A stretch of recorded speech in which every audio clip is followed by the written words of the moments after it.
আসসালামু আলাইকুম। দিন শেষে আমাদের আলেম সমাজের আসলে অ্যাকচুয়ালি কেউ নাই। আমাদের উপর মহলে আমাদের রাষ্ট্রীয় কোনো একটা কাঠামোতে এমন কিছু মানুষ আছে যারা অ্যাকচুয়ালি আমাদের আলেমদেরকে পছন্দ করেন না। আলেমরা পার্লামেন্টে যাবে, আলেমরা সমাজের নেতা হবে, অথবা আমাদের ইসলামাইট যারা আমাদের ইসলামকে ফলো করে তারা আমাদের দেশের বড় বড় চাকরি, বড় বড় পদে তারা যাবে, আমাদের গভর্নমেন্টের যে সেক্টর আছে সেখানে তারা যাবে। দিন শেষে কোনো একটা কিছু একটা শ্রেণী আছে যারা আসলে আমাদের আলেমদেরকে পছন্দ করেন না।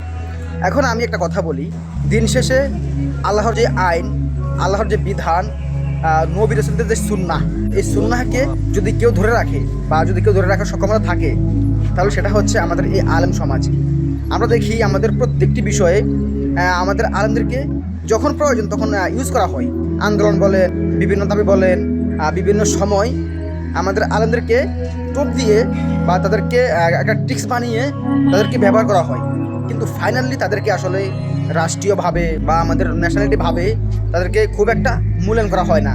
বলতে গেলে তারা আসলে সমাজে সবসময়ই অবহেলিত, নিষ্পেষিত থাকে। এটা কেন?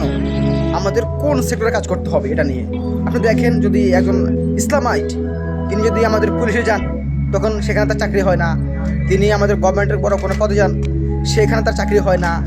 আবার যখন রাষ্ট্রীয় কোনো সম্মাননা, কোনো পুরস্কার বা কোনো নেশনস থেকে বা ন্যাশনালি কোনো অ্যাওয়ার্ড দেওয়া হয়, সেখানে যখন দেখে তিনি আলেম তখন তাকে ডাকা হয় না।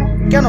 আপনি 1971 দেখেন, সেই যে ব্রিটিশ বিরোধী যে আন্দোলন, সেখানে আমাদের এই উপমহাদেশের আলেমদের যে ভূমিকা ছিল, সেই আলেমরা কি আসলে রাষ্ট্রীয় কোনো অথবা ন্যাশনাল কোনো অ্যাওয়ার্ড পাইছে? তাদেরকে কেউ দিছে? দেয় নাই।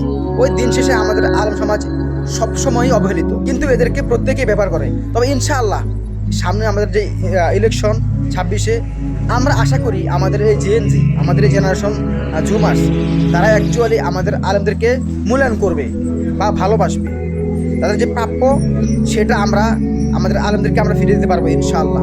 আমরা চাই আমাদের আলেমরা দিন শেষে আমাদের নেতা হোক, একজন ব্যবসায়ী হোক, তারা আমাদের ওয়ার্ড মেম্বার, আমাদের ইউনিয়ন চেয়ারম্যান, আমাদের উপজেলা চেয়ারম্যান, আমাদের মেম্বার অফ দ্য পার্লামেন্ট, আমাদের মন্ত্রী, ইভেন আমাদের প্রধানমন্ত্রী হোক, আমাদের আলেমরা যদি বিলিভ মি, যদি জাস্ট 4 থেকে 5 ইয়ার্স তারা যদি আমাদের দেশে তারা অ্যাকচুয়ালি তারা নেতৃত্ব দেয়, তাহলে আমাদের বাংলাদেশের যেই বর্তমান প্রেক্ষাপট, ইনশাআল্লাহ সব কিছু চেঞ্জ হয়ে যাবে। কোনো দুর্নীতি, কোনো দুঃশাসন কিছু থাকবে না ইনশাআল্লাহ। যে আমাদের যে অ্যাকচুয়াল যে সোনার বাংলা, সেটা আমরা করতে পারবো।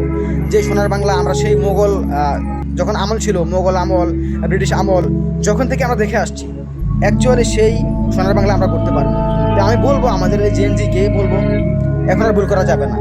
এখন আমাদের আলেমদেরকে যদি ইনশাআল্লাহ যদি অ্যাকচুয়ালি ভোট দেওয়ার কোনো সিস্টেম থাকে বাংলাদেশে বা ভোট হয়, আমি আদৌ জানি না ভোট হবে কিনা, তারপর বলছি যদিও ভোট হয় তাহলে আমরা যেন আমাদের আলেমদেরকে সিলেক্ট করি। আসসালামু আলাইকুম ওয়া রাহমাতুল্লাহ।